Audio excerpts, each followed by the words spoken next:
Betlehem kis falujába, karácsonykor éjféltájba, fiú Isten ember, mint kisgyermek született. Kérem szépen a szülőket, hogy segítsenek, jó? És a nagyobbak főleg. Na még egyszer, gyertek, próbáljuk.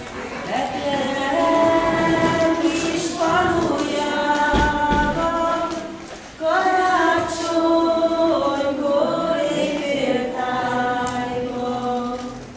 fiú Isten ember lett, mint kisgyermek született.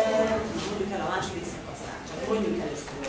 Őt nevezték Jézuskának, és édesanyját Máriának, ki pólyába takarta, elfelejtette játszani. Őt nevezték Jézuskának, édesanyját Máriának, ki pólyába takarta, befektette játszani. Őt nevezték